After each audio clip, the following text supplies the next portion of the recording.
Namaste. Today, Amavasya will begin. Today is 1st October and tonight around 9:30 p.m. the new moon day Amavasya will begin. And it is a very long Amavasya because this Amavasya will get over on 3rd October early morning as per Indian Standard Time at around 3 a.m. or 4 a.m. So, during this Amavasya period, it is likely that many of you may face certain issues connected to mind. And so, in this podcast, I have talked about how to control the mind. The mind is a monkey. The mind continues to wander from one place to the other place. It will go all over the places. But you are not the mind. Bhagavan Raman Maharshi says, the nature of the mind is to wander. You are not the mind. Knowledge and ignorance is of the mind. Knowledge is noisy because you have gathered it from all over the places. And so knowledge is noisy. Knowledge becomes a burden also.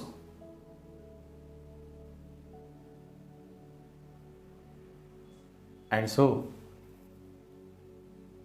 a man or a woman who is on the path, on the spiritual path, usually will have not many questions.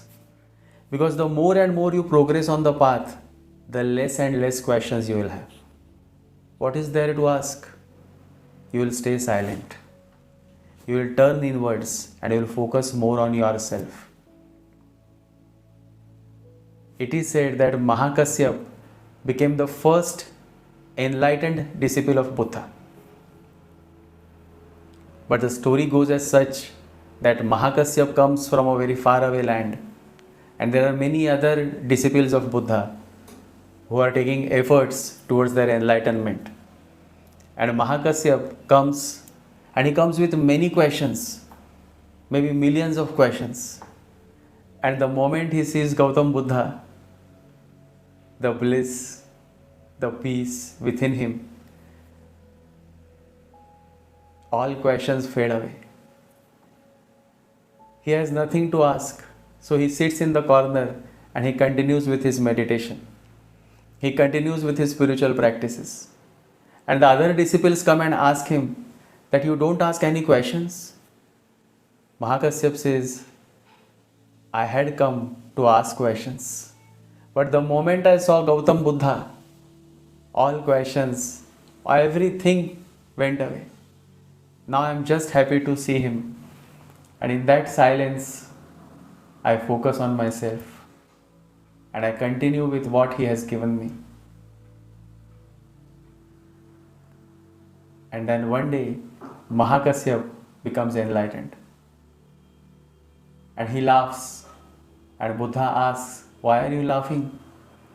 And Mahakasyap says that I wanted to become the last, but I became the first.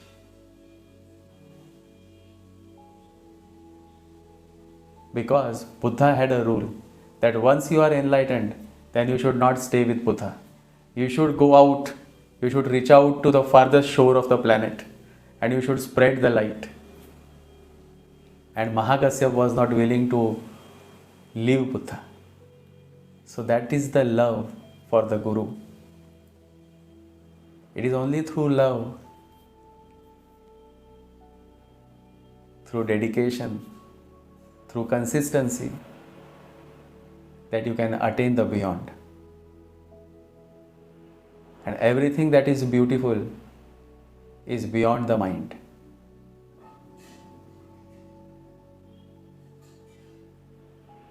And so, in this podcast, I have specifically talked about what is meditation, how to control your mind. Without the grace of the Guru, nothing is possible. But if you don't have a guru, then first you have to get ready. Only then you can get admission. So you have to do your homework properly. You have to start becoming consistent in your spiritual practices. Slowly, slowly, as you come to the state of surrender, one day you find the Guru. The question is not about finding the Guru. The real question is about bringing that change within you through consistent efforts. Without efforts, nothing is possible. And so if you want to gauge your spiritual progress, then you should observe. You should observe yourself. You should observe the mind. You should control the mind. And you should ensure that you stop asking questions. Because the mind is like a monkey. After one question, the other question will arise. You have to decide whether you want to become a Pandit, a scholar, or whether you want to attain the beyond, the bliss, the peace, the real thing. And that is why Sant Kabir says that if you want to become my disciple, first you have to cut your head. Cut your head means first you have to drop all your logic, all your questions. Only then you can attain the beyond. Only then you can connect with the Guru. But when people come, either they are agreeing or disagreeing. When you agree or you disagree, you are caught in the mind. And that is why it is said that when you are in the omnipresence of the Guru, when you are with the Guru, stop agreeing and stop disagreeing. Just let the words of the Guru penetrate into your being. And those words can actually bring the light within you. And so in this podcast, I have shared certain insights on meditation, how to control the mind. And as this Amavasya begins tonight, I want you all to focus on doing meditation, to focus on doing chanting. Chant the Ganesha mantra. Om Gan Ganapataye Namah. Om Gan Ganapataye Namah. Om Gan Ganapataye Namah. Keep chanting. As you chant, slowly, slowly you can control this monkey mind. It is said that only a courageous man, a warrior, can meditate, can chant.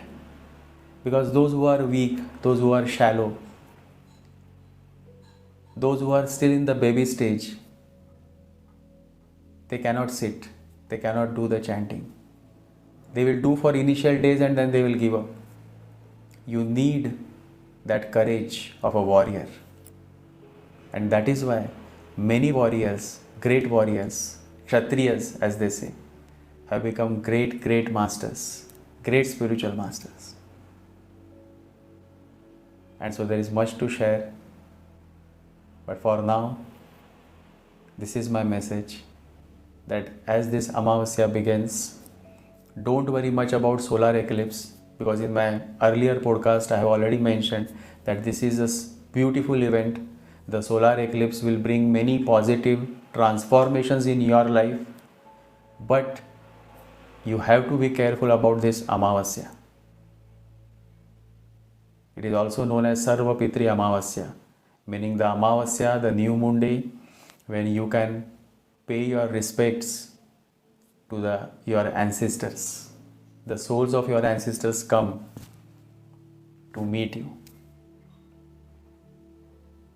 So you can offer them all the things that they like. You should remember them and you should seek the blessings of your ancestors. Always remember, we have to respect our ancestors because we are the sum total of our ancestors. So whether you hate your father or mother, whether you hate your grandmother or grandfather, they all are within you. The modern science calls it DNA. And as I have explained in my last podcast on Pitru Paksha, that this DNA is seen in your birth chart through specific conjunctions. For example, if in your chart there is a Chandra Guru conjunction, Moon Jupiter conjunction, then it is likely that somebody in your family, it can be mother, father, grandmother, great grandmother, but somebody in your family must have had this conjunction. So there are many things to share, but for now, this is enough. You all take care and you focus on your self growth, because life is short. And so use your time for your self growth. So let's begin with this podcast.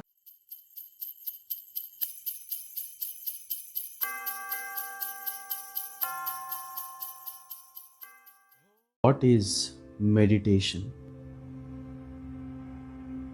The answer is found in Bhagwan Raman Maharshi's divine words.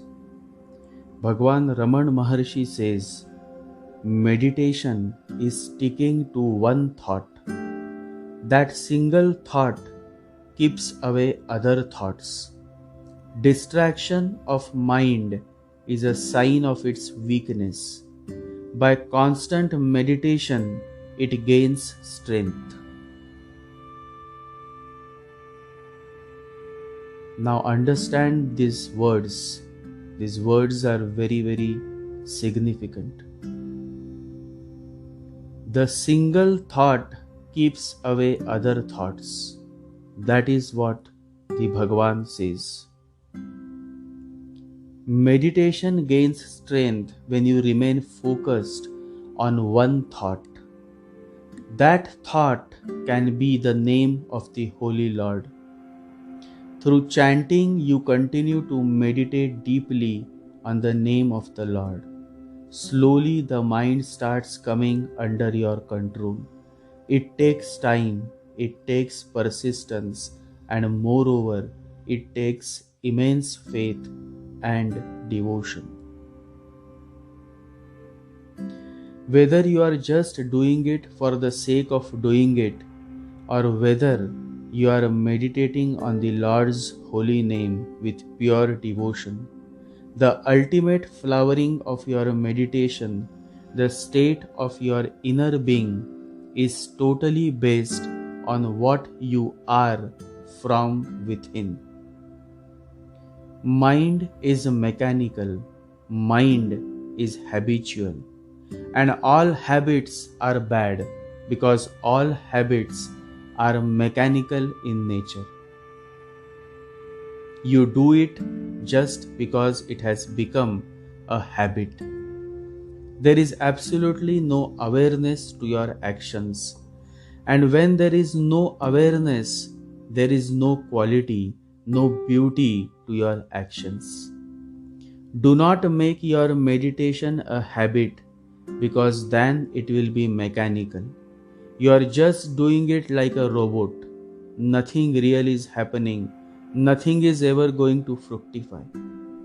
Meditate, but meditate with total awareness, with total devotion, with total surrender. Let there be a totality in your action. Whatsoever you do, be total. When you love someone, be total. When you are angry, be total. When you are happy, be total. When you have to accept, be total. Only a person who lives his or her life in totality can experience the beyond, can move beyond the mind, can experience the state of no mind. It is only when you are total in whatsoever you do, be it love, be it your work, be it your meditation, that you can succeed in life. So the key is to be total.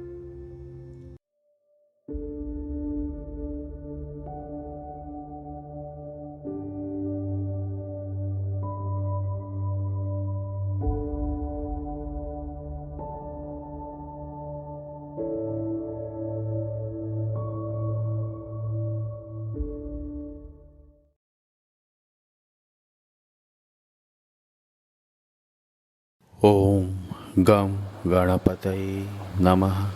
ॐ गं गणपतये नमः। ॐ गं गणपतये नमः।